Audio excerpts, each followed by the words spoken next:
Okay, I am super excited to be joined today by Rachel Vindman. Rachel, welcome.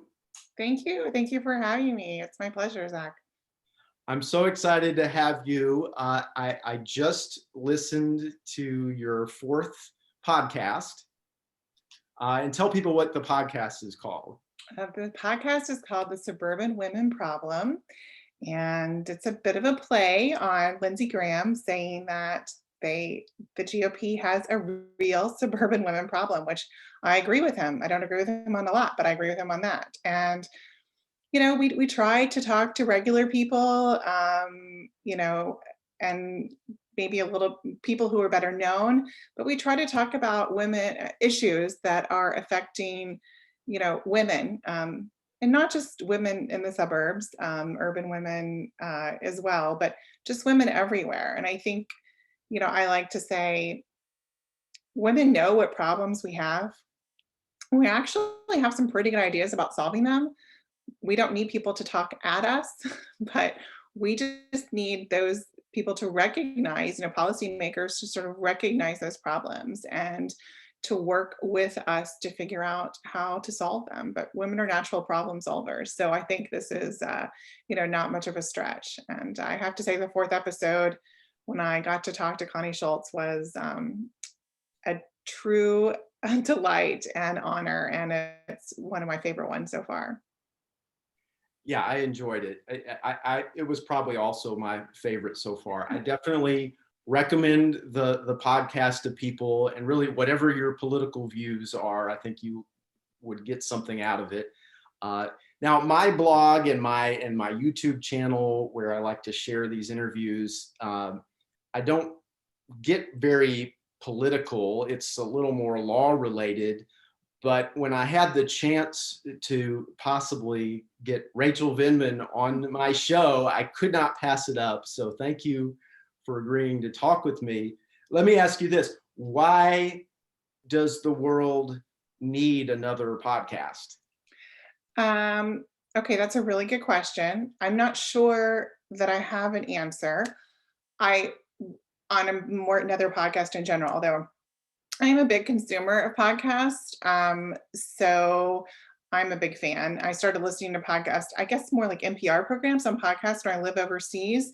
And the convenience of it is huge because you can just, listen to any show that you miss, at any other time. So I am always listening to a podcast. If I'm cooking, if I have my earbuds in and I'm just doing work around the house, I listen to a tremendous number of podcasts. I think that the suburban woman problem, really is special because it's for women and by women. And we try to talk about issues that you might discuss with your friends. And we try to talk about things that are going on, but the listener might not have a direct connection to. So we've talked to the mom of a trans child. We've talked to this week's episode, we talked to a woman who lost her sister to QAnon. And those are things that we hear about, but we might not necessarily know someone in our, neighborhood or our social groups. So I think it's important to hear these stories firsthand, to have some empathy, to realize, we're getting a lot of information from different sources on these subjects, but to talk to someone firsthand is a lot different. And, particularly on the trans issue, because it's something with which I have no experience.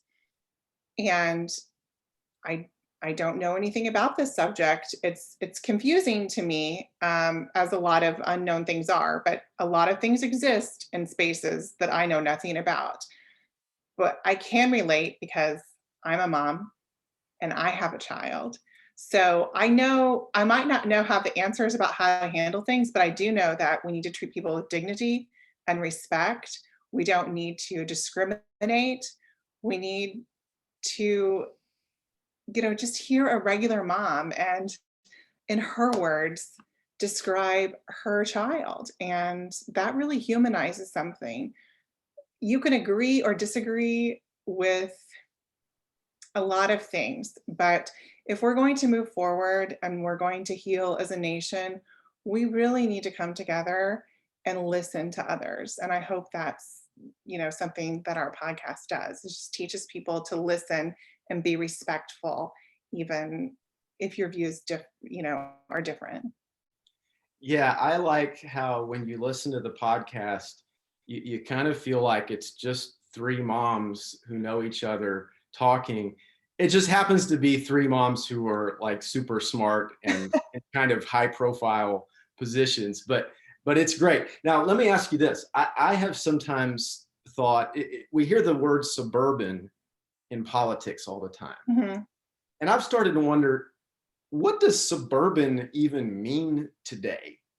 What does suburban mean to you?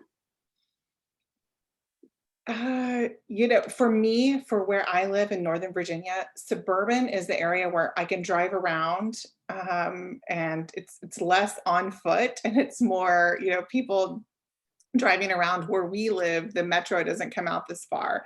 So this is not any kind of definition that you will find in any sort of book or anything. But, I think traditionally, the suburbs, and actually I learned this reading Michelle Obama's book. I was woefully, uneducated on how the suburbs got started. And I grew up in a suburb of Oklahoma City, actually. So I didn't realize it was, basically people leaving, urban areas. But where we are, I mean, I think the suburban DC area is a huge sprawl, and it encompasses more area than even the urban areas of DC. But some of those places, like Alexandria and closer, are places where it's impossible. If your child had an after school activity, you'd be better off taking the metro than trying to drive and find a place to park. And even in, I think, what's classified as the suburban areas. But in terms of demographics, I think we have sort of a generational difference in defining the suburbs.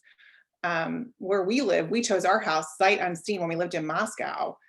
We put it in an offer and bought this house because we didn't expect her to be here very long, but the schools were good. It was drivable. It was the price that we wanted. And that was a huge part of it. So I think it's a place that might be a little bit more affordable than some of the urban areas. But back to what I was saying, I think, President Trump viewed the suburbs in a very 1950s view of the suburbs, and that just really doesn't exist anymore. Certainly not where I am. My county is majority minority, and I think that's a lot of places. It's not where I grew up in Edmond, Oklahoma, but it definitely is in other areas, are becoming, again, it's more affordable. It's, maybe bigger homes so they can actually be multi-generational homes. There's a lot of factors that come into play, but it's definitely not a homogenous whites only, the moms stay home and wear dresses and pearls and the dads go to work with a briefcase and a white shirt and tie. So that's not what it is, but what it is now, is ever evolving and changing. I'm fascinated that you said Edmond, Oklahoma. One, because my daughter just finished her first year of college at Central Oklahoma. Oh, yes. So I was just in Edmond recently. Oh, exciting. So tell us a little bit about growing up in Edmond, Oklahoma. What was that like? I mean, it was pretty idyllic, I think, in a lot of ways. My family came to Oklahoma.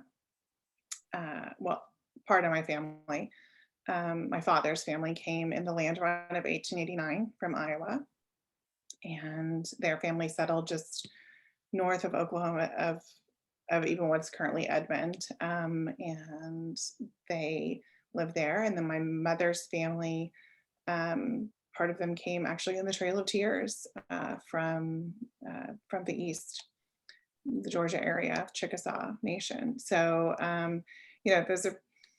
those are the two sides of my mom and my dad, and of course there's nuances within both of them. But I have, although I grew up in the suburbs, very rural roots on each side. Just one generation away.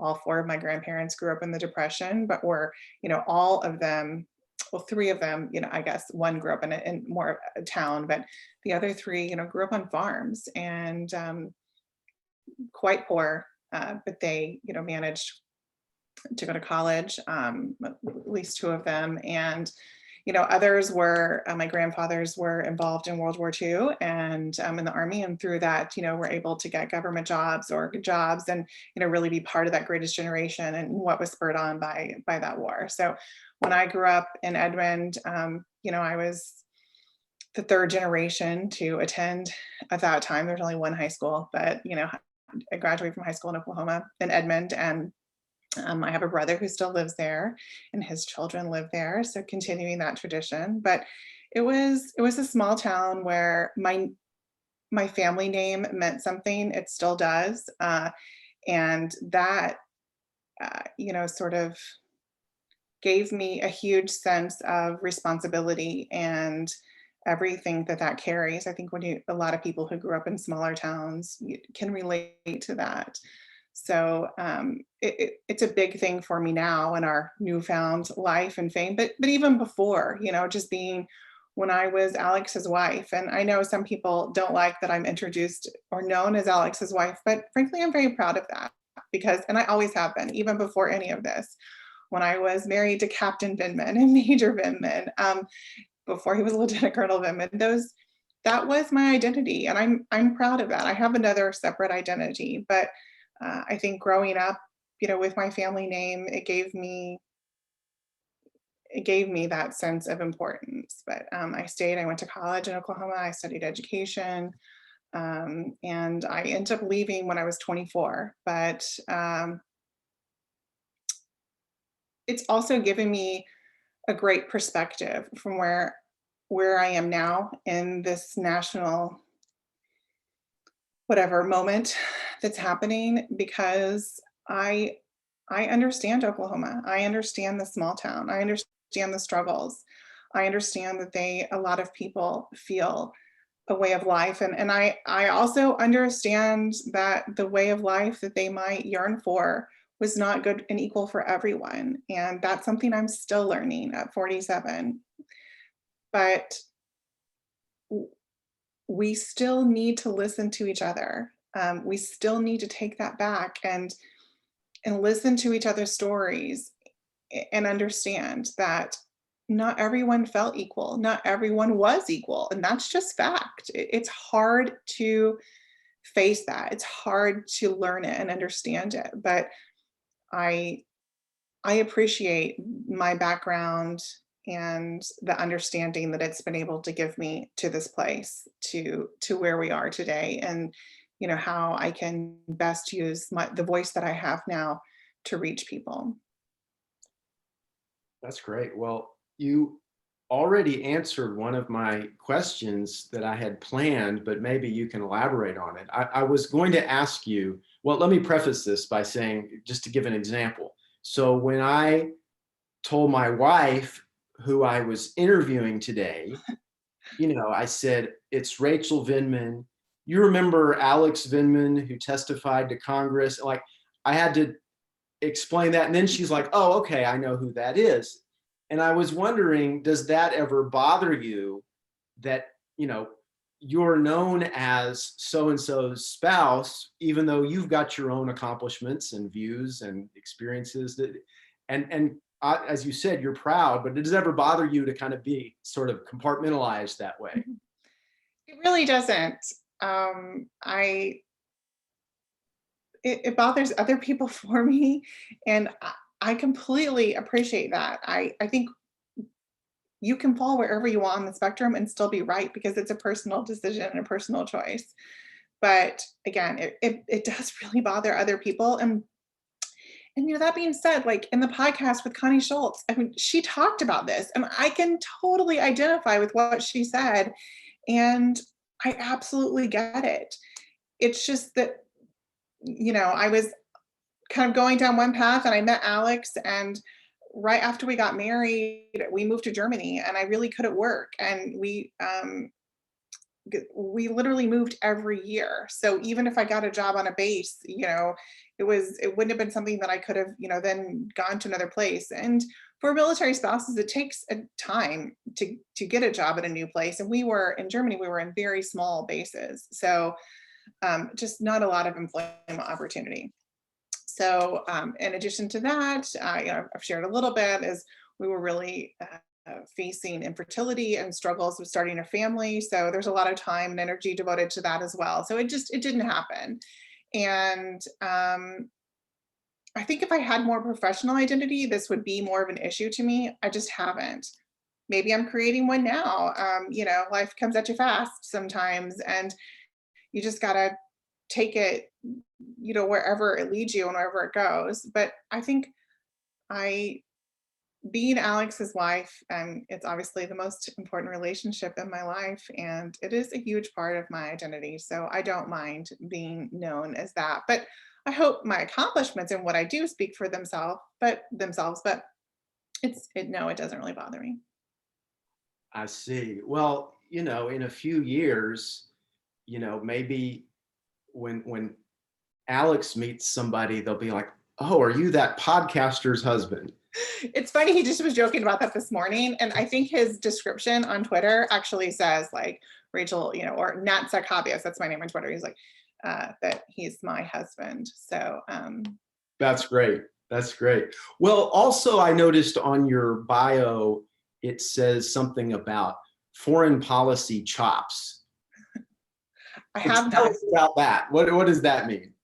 Well, I don't think I have any foreign policy chops, so I have to go back and look at my bio. But I need to be clear that I have no foreign policy chops. And what I joke about, everything I know, particularly in Russia, is I worked at a Russian kindergarten, and I learned a lot about just I wouldn't say everyday Russians, because we dealt with most of our parents were very wealthy Russians, or Russians aspiring middle class who wanted their children to learn English. So maybe, yeah. But I learned a lot about the Russian psyche and culture. And I don't mean that in a bad way, but it was just a fascinating insight into a life. I think a lot of diplomats, I've lived in countries as a diplomat, and I've lived as, just a regular expat, not connected to an embassy or consulate. So it's much more sanitized when you're a diplomat, and just because your activities, you just have less to deal with some of the local nationals in a lot of ways. But I love to travel and meet other people and learn about other cultures. So it was definitely a way for me to do that, and was really fascinating.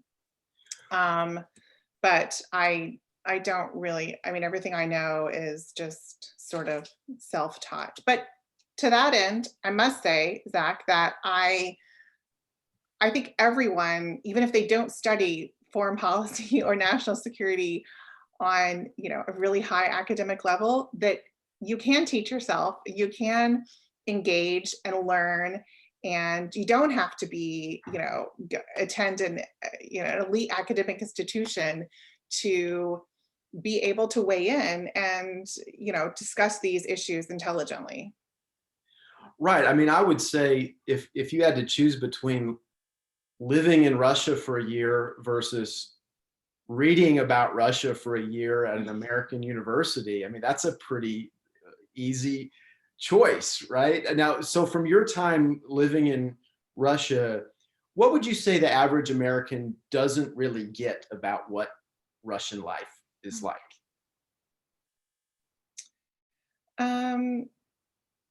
I think the holdover from communism, they're not a communist country.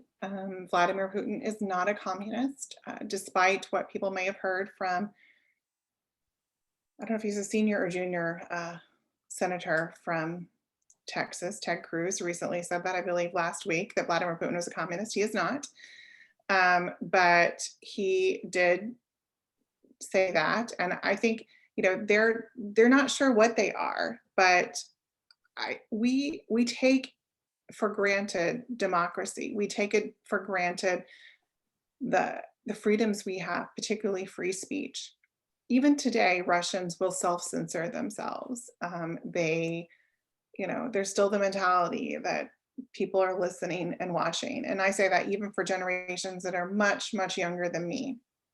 So, I mean, our nanny, we had a young Russian nanny, which is not the done thing. Most Russian nannies are older, but we had a younger girl, and I think she was born in the early 90s during a very turbulent time, actually, in Russian history. And she still, I mean, she never expressed this to me, but I got, I mean, it's something they were taught from a young age. So, and that is something when I see people idolize Russia, when I see them talk about Russian society and oddly enough, like sort of celebrate Vladimir Putin, which is very bizarre to me. I think that's the part that they miss. They just simply do not understand what it's like to live in an authoritarian country. And I don't understand it either, because I've never lived without that, passport that says diplomat, which gets you out of any number of issues. So I don't know what that's like either, but that the number one thing is our First Amendment rights. And I think a lot of Americans just have no idea the freedom that that gives us. You also spent some time living in Israel, Mhm. I understand. What was that like? I lived there for 3 years. I worked for, actually, I was with the Southern Baptist Convention. So I grew up evangelical, and I worked with them. I did work with helping teach English classes to women. There were a number of like summer camps that I worked at a camp and conference center and helped facilitate those events. Living in Israel was a wonderful, positive experience. It was, really living away from home. It was a lot of things. But I think what I say it taught me more than anything else was that people are more alike than different. I had Israeli friends, I had Palestinian friends, and they all wanted the same thing. Um, I was there before the Second Intifada, during the Second Intifada. And I also realized, because it's such a small country, and the Palestinian National Authority is also very small in number, so a lot of recurring characters, and you could really see on such a small level how often I think politics is perverted from maybe people truly wanting to make a difference to then understanding and appreciating their power and only wanting, it becomes something, and maybe they're lying to themselves, but it becomes very, self-serving. And what might start out as very pure for a lot of people can quickly turn into something else. And probably I'm going to give them the benefit of the doubt and say they don't even realize it's happening. They don't, and they delude themselves into thinking that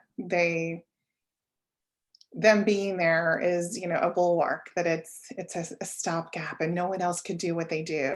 But it happens everywhere. But seeing it there on that level, I think was an eye-opening experience. But on the regular everyday people, I saw them just such victims of the extremists on each side that would keep them from really having meaningful conversations and making meaningful, lasting peace. Because again, I think in so many ways, the politicians and the extremists had all the motivation in the world to prevent that from happening. And I see that in our country as well. That people on both sides have created a market for what they're selling. And they have convinced people that they have to fight this fight, that they have to continue the struggle that they alone have created.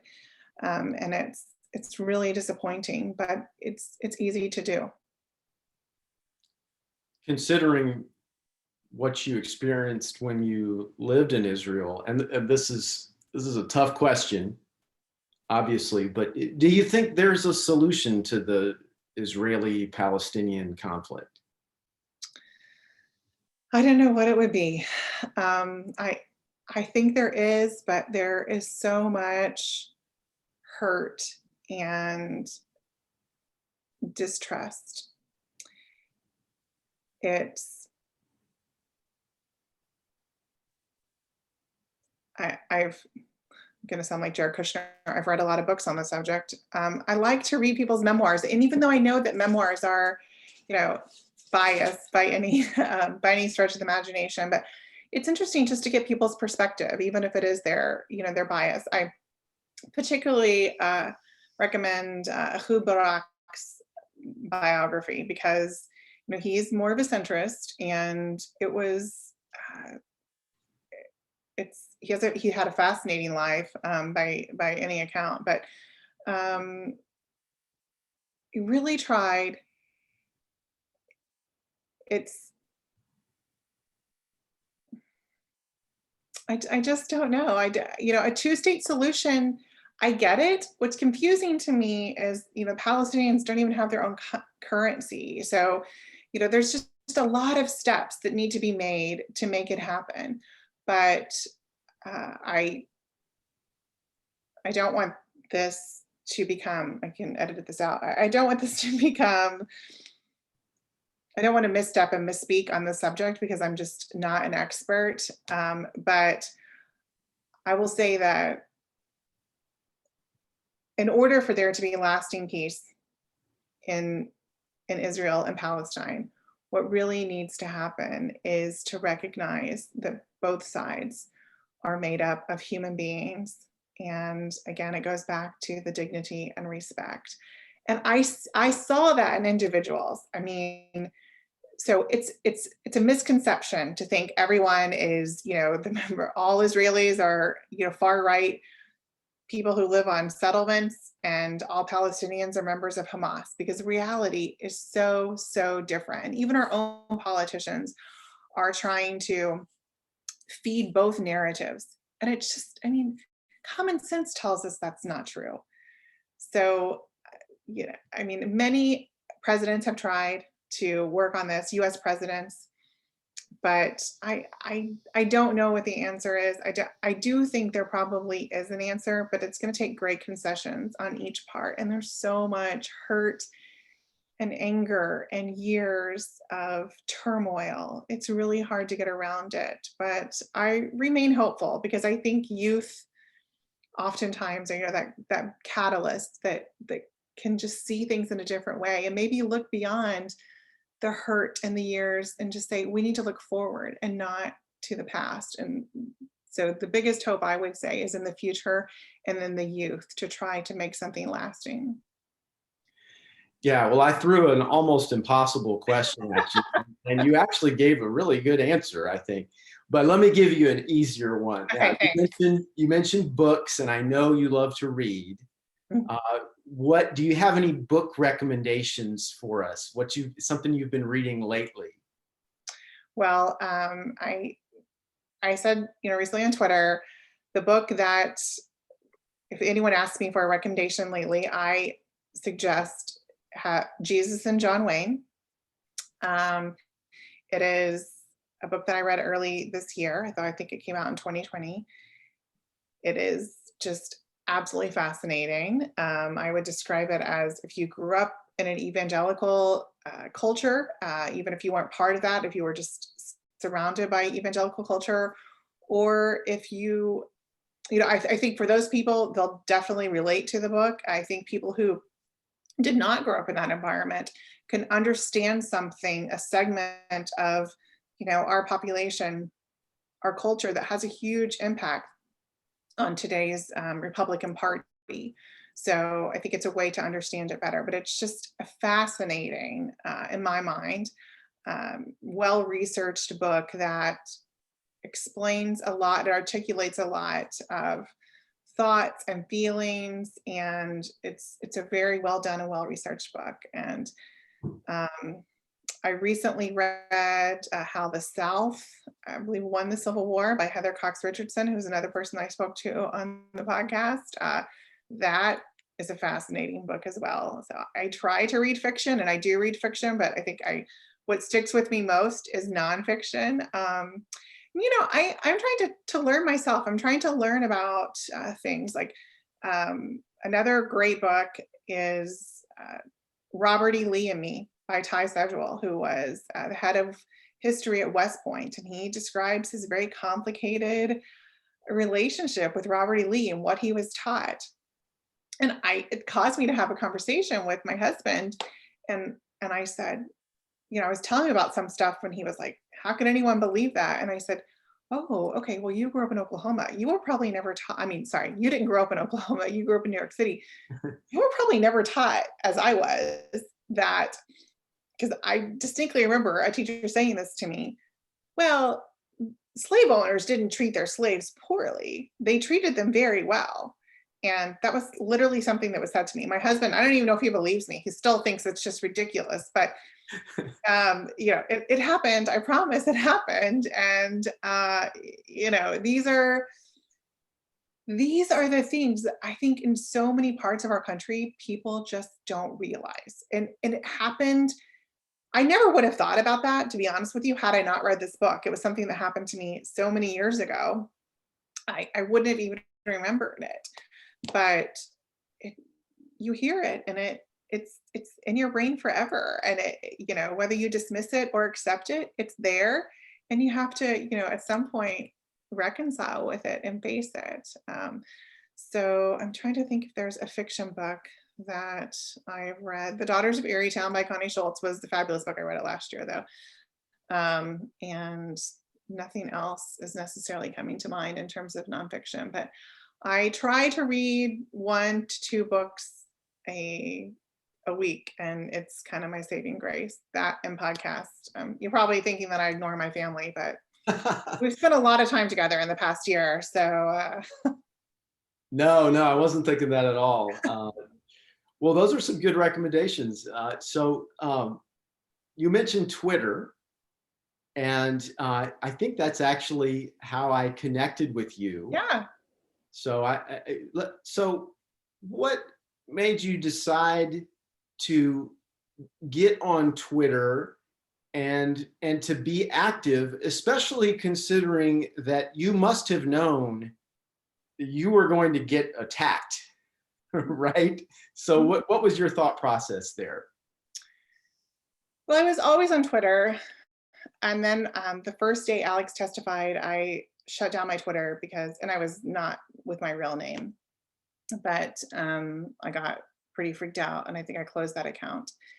And then, I got back on Twitter anonymously, and last summer, Benjamin Wittes said, I said something. I didn't necessarily try to. At some point, I stopped sort of hiding who I was, but I didn't announce it. And I would just, some people figured it out, but not many people. And it was, mostly to read what other people were saying and just, to read on Twitter. But, and I think the benefit of having a curated feed on Twitter is that algorithm figures out what you want to see and what you don't want to see. So it made it for actually a more enjoyable experience by having an account and following people. So, but then Benjamin Wittes outed me, which was fine. And I gained quite a few followers then. And I still, relatively stayed anonymous. I think I continued. I spoke out as I could. I did not have a verified account with my name until I did the CNN interview with Breonna Keeler, which was after we did the Vote That's Lincoln Project ad in October. And the reason for doing that ad was after the Suckers and Losers article came out by Jeffrey Goldberg in The Atlantic. Alex was speaking to him and had a conversation with him. And I remember he came in and he told me, like his family has gotten death threats. I think they're not even living, he's had to relocate them, temporarily. And it really hit me in a place just because we have been there shortly, not too long before. And I was like, I'm done. you know, you're out of the military now. We can speak out about this. We should. I understand why journalists like Jeffrey Goldberg don't want to become part of the story, and I totally get it. But and I've said this many times, when you have a group of people who are playing by one set of rules and, like a staid, established set of rules, and then you have a group that's like, nothing is off limits. Everything is on the table. The gloves are off. It's really hard. So it's it's not a fair fight, and people should hear what this has done to families, and that it's going to continue. We were normal people. I mean, I know my husband worked at the White House and people might not see that as normal, but it felt normal to us. It's what he had worked for his whole career, was to do that and to be in service. And then, things just got really crazy. So and Jeffrey Goldberg is reporting a story. I mean, did he go and seek this story out? I mean, I suspect it was a comment that was made to him, and, he wrote the story. I don't think he went and asked people, oh, did the president ever call people suckers and losers? I mean, that's not how, he does journalism. So all that's to say, once I did that, I came out. We had a tremendous amount of support. Of course, we have a lot of people who hate us. And it's a free country, you can. But I enjoy engaging with supporters because they're just really kind. And I want people to know how much it has meant to us. It truly has sustained us. It truly has buoyed us. And so it's important to me for that. And then I think it's a fun community. It can go to a really dark place. I think you have to know your limits on social media. I think it's taught me a lot about social media and children. You said you have a daughter who just finished her first year at UCO. So, you've probably intimately aware of social media and teens and adolescents, and the effects of that. So my daughter's only 10.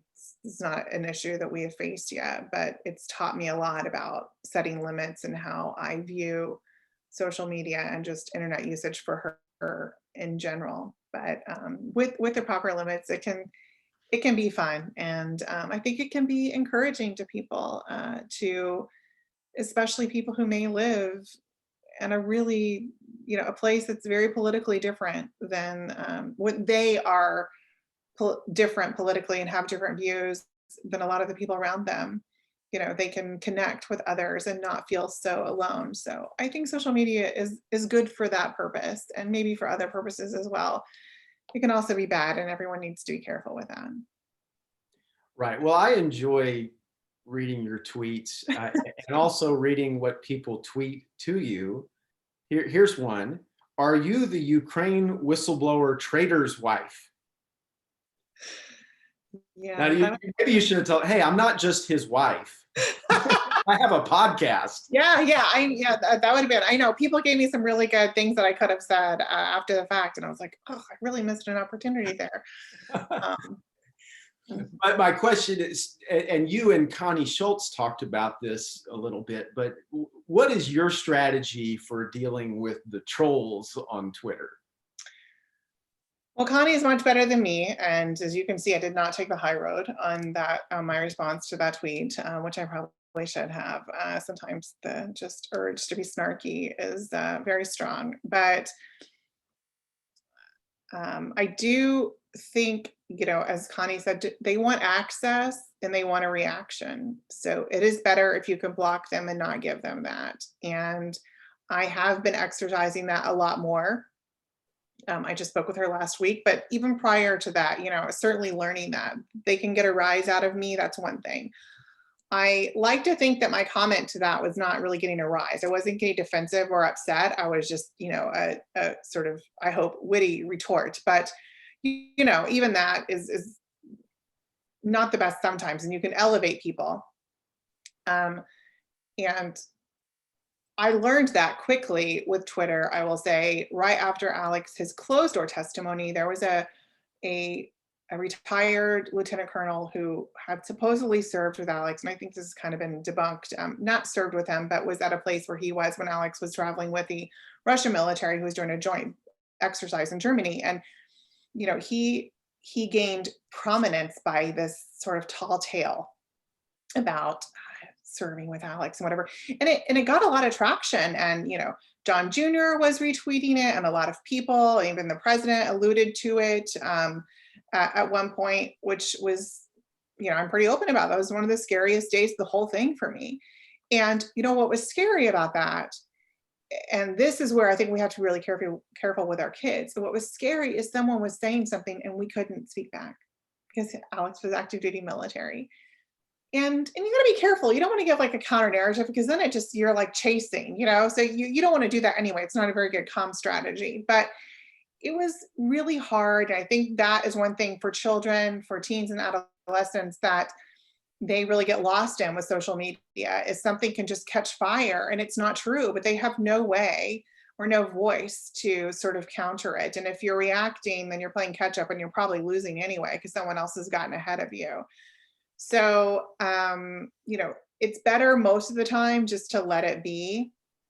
Sometimes I just like to come back with a snarky comment, but I also think a well-timed highlighting of some of those comments does a couple of things strategically, of like showing people this is still happening, not just for us, it's happening for almost everyone. I mean, look at Olivia Troy's, her Twitter feed and the way they attack her, and Lisa Page, and, on and on and on. I mean, there are better examples, or not better, there are more examples that are not coming off the top of my head, but, still attacked with stuff that's been debunked like a long time ago, but this is what they go with. And then I think it also is just like, this sort of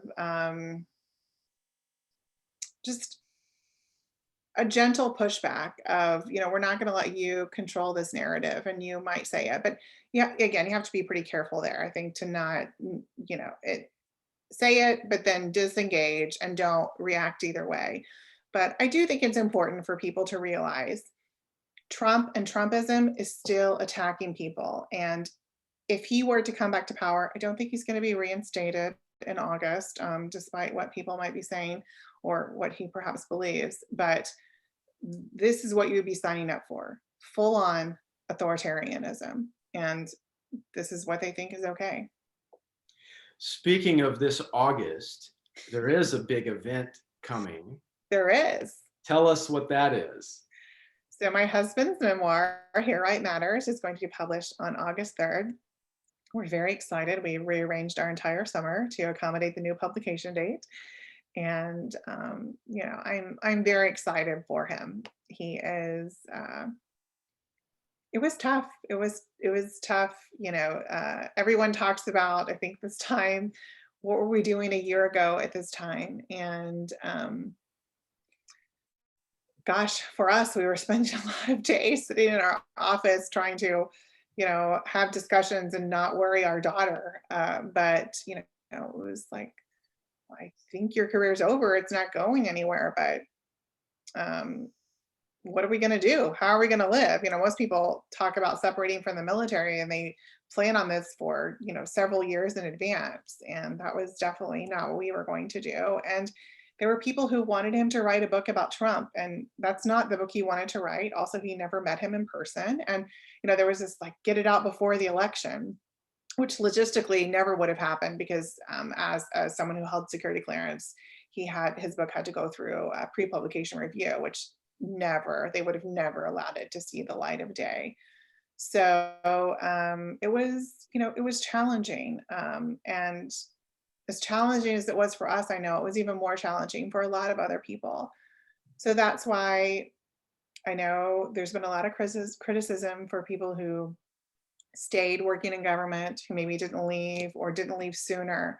But you have to understand, like, everyone has to live, has a place to live and eat and, support their families. And this is a very expensive area of the country to live. So I would really say, this is completely off topic, but I would just like to get in there that I think we need to really look at our public servants and our people who served in government, even in the Trump administration, nonpartisan people and good people who stayed, and be forgiving to them. To be not forgiving, to be understanding, to understand people could not just walk out en masse because they didn't like what was happening with the Trump administration. That's not how it is. These are public servants who work their whole lives and they have a tremendous amount of institutional knowledge that is very important. And I think that's, when they talk about the deep state and they talk about,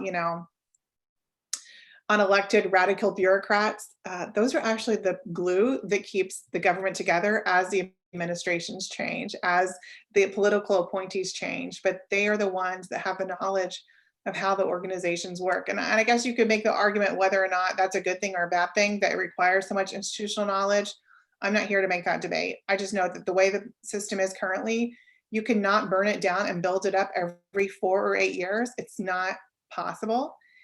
And we need to appreciate what they do and how they work for us, for, Republicans and Democrats alike. They work and they give us their all, and they serve a very important purpose. You mentioned pre-publication review. Did the book have to pass Rachel Vindman's pre-publication review? It did. I didn't read the parts that might have, sensitive issues. So Alex, even though, I frankly, I saw the edits, so it wasn't any that big of a deal. And I think he probably could have changed some wording and changed a little bit of that, but just for time reasons, we didn't have time to adjudicate that in a very long process.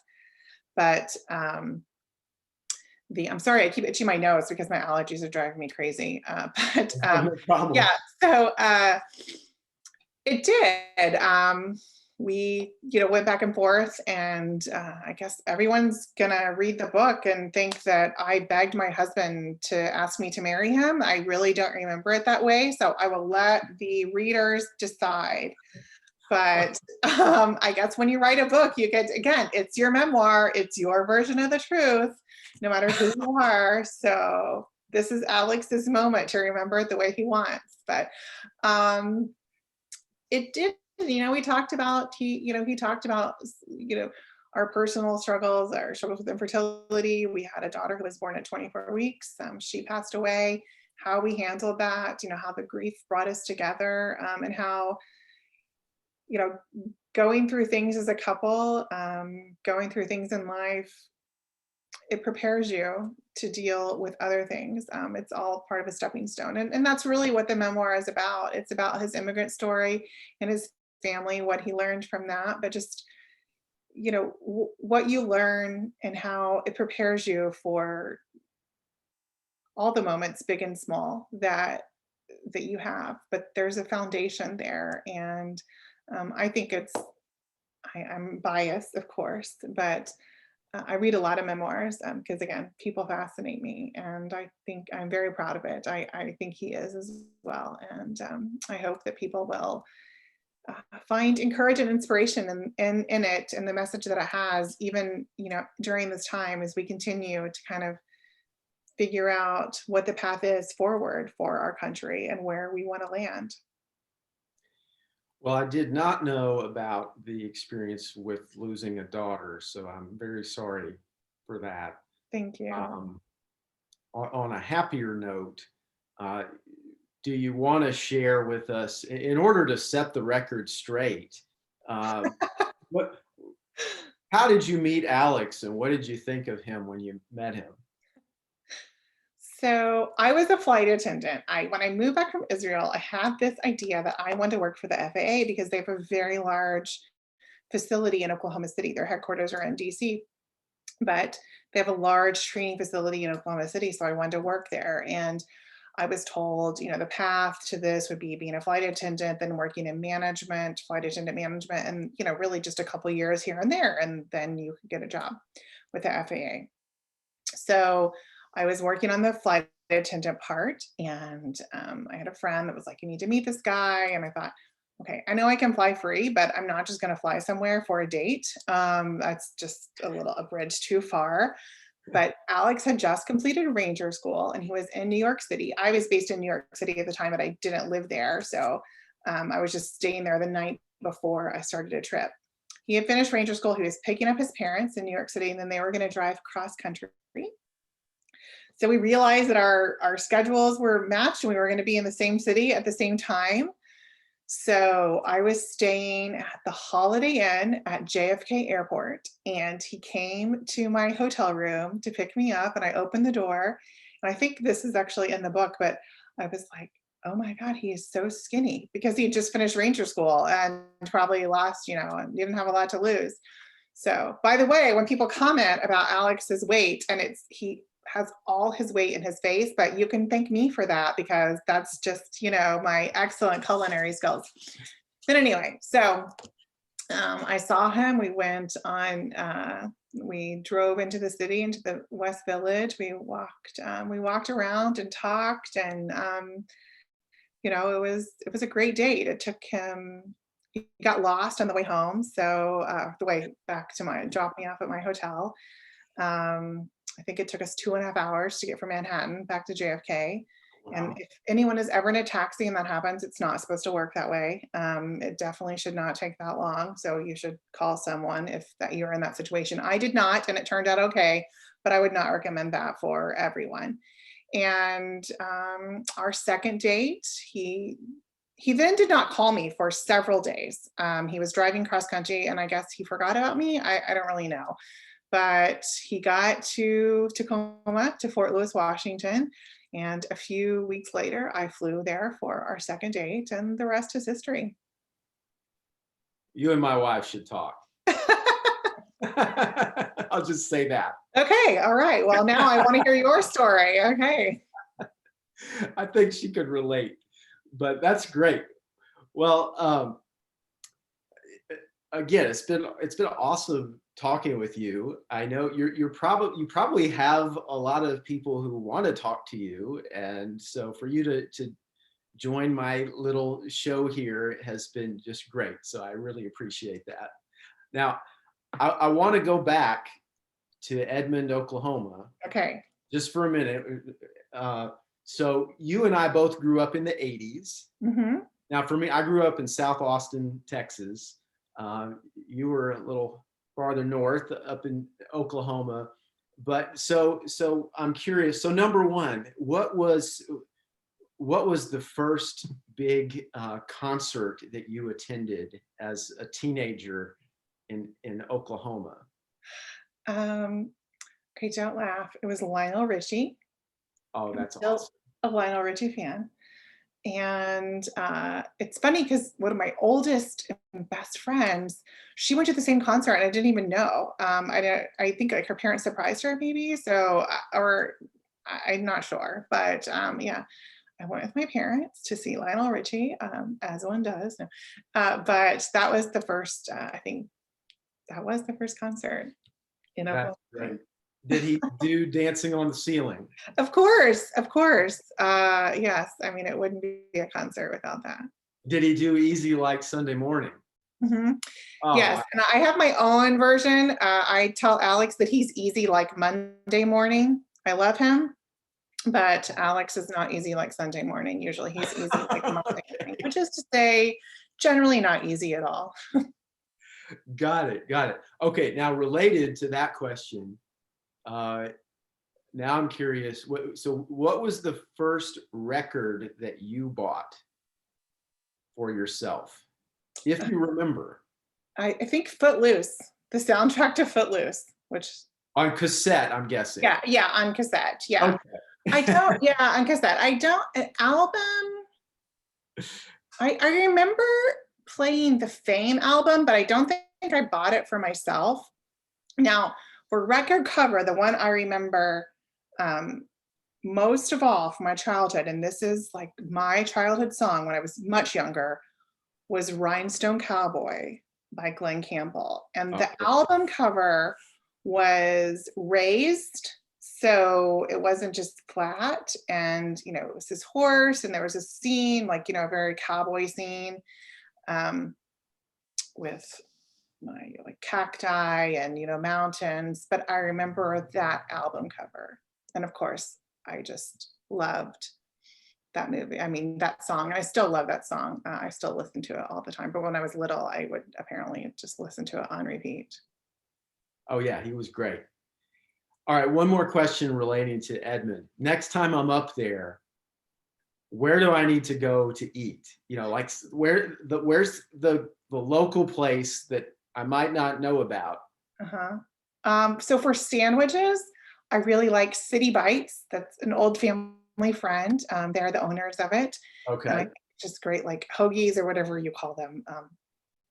And Johnny's Charcoal Broiler was another like local favorite. It's one of my favorite places. Really good hamburgers and onion rings. They have the best onion rings ever. I think the best onion rings I've ever had. Well, I'm gonna You hit know, City when Bites. I go for like cheap Tex-Mex, which is the best Tex-Mex. I mean, you know, it's Right. inexpensive and it's really good. So that is something that I always have. And Hideaway Pizza, which Been started there. in Stillwater. Yeah, okay, yeah. I mean, but those are my top picks for every time I go home to Oklahoma. Awesome. Okay, now I have some new places to try. Yeah, yeah. Anytime I go to a new place, I want to know like where are the hidden gems? I know, absolutely. When we're like, you know, traveling or figuring out the book tour or schedule, it's kind of coming together. And I'm like, okay, well, when we go to these places, where are we going to eat? So yes, I totally same. Great, great. All right. Well, before we wrap this up, I'll leave the floor open to you. Anything you would like to add that you'd like the readers or viewers to know about Rachel Vindman? Um, I don't think so. I would just, you know, This is where you plug the next podcast. yeah, that's true. I guess, you know, I certainly will. I do think the suburban women problem is something that I'm very proud of. I was asked to be a part of it. It's come together very quickly, but I think this is an important place to have discussions. And I always liken it back to our one of the favorite parts of my day during the school year is the bus stop with my fellow bus stop moms, as we call ourselves. And you know, we come from different backgrounds. We live in the same neighborhood in the same community, but very different backgrounds and different political beliefs. But you know, we can come together and be with our children, get them on the bus, experience a moment of relief in that, and also, you know, respect each other's opinions, but talk about the things that are important to all of us and maybe learn something too. So I hope that the podcast has that feel of, you know, just this is a space and we're going to talk about it and you can agree or not agree, but I hope you know that I still care about you and appreciate you, and you in that place there's still room for disagreement but also for great respect and love.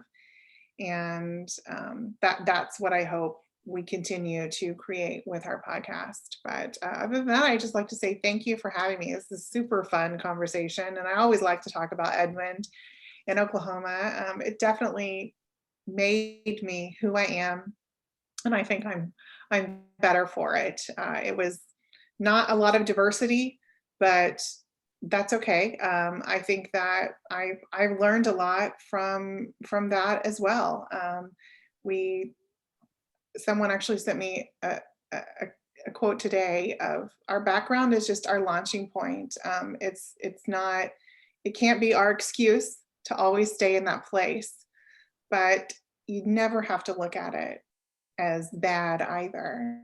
So your life is just, it's where you go and where you take it, but never be ashamed of where you came from and your history. I think you can just always use it to go forward. And if you think there's places for change, make that change and be that change. And whatever voice you have, use it. That's what I'm trying to do, not to make a name for myself. I mean, I'm not even getting anything out of this personally, but I think that it's kind of a responsibility. Alex and I both look at it like this. Because he's out of government and out of the military, we have a voice now to speak, and we very much want our country to move forward. And if we have the opportunity to educate people and be part of the discussion in a meaningful way, we will definitely lend our voices to that. Great. All right. One more question. Who is your dream guest? Like the person you think, oh, I would never get this person on the podcast, but who you would just love to interview? Michelle Obama. And I say that because I was not always a huge, well, I always liked Michelle Obama. Was I a fan of President Obama's policies? No, not all of them. And I'm very centrist. We're very centrist in my politics, so that's probably why. But when I read her book, it was just such a phenomenal growth experience for me in many, many ways. I had always had a great appreciation of her, but I could relate on so many different levels as a woman, as a mom, just her growing up experience with her family and how close she was to our family. Even though we had very different experiences, I could certainly relate to that. And I have a tremendous amount of admiration for her drive, for just pursuing her education and pursuing her career. And it was difficult for her. She also faced infertility struggles, and was really strove to raise her daughters in a way that I think is comparable to how I want to raise my daughter. And part of that is, especially now, like, your dad's, yes, he's known for doing a good thing, but that's her dad. That's not you. If you want to do good things, you have to go out there and do it too. And this kind of goes back to, you have the name, but you have to make the name mean something. And that was, and growing up in Edmond, my name was associated with the people who did good things before me, of our good family name. But that's very easy to ruin and not easy to establish. So I know that, she tries to give her daughters that space. And I appreciated so much of her experience and just her honesty. And it's really hard when you're in the public eye to be honest about things, but I appreciated how she really, threaded that needle, and again, educated people on a lot of, history that even occurred in our lifetime. But for me, as a white woman who grew up in the suburbs, was really unaware of. Well, let's work on that. I'm going to use my political influence, which is zero, but Okay, yeah, mine too. and we'll make that happen. All right, Rachel Vindman, thank you so much for joining me for this interview. It's been a pleasure. Okay, thank you. Next time you're in Oklahoma, let me know. I will. Okay, all right, take care.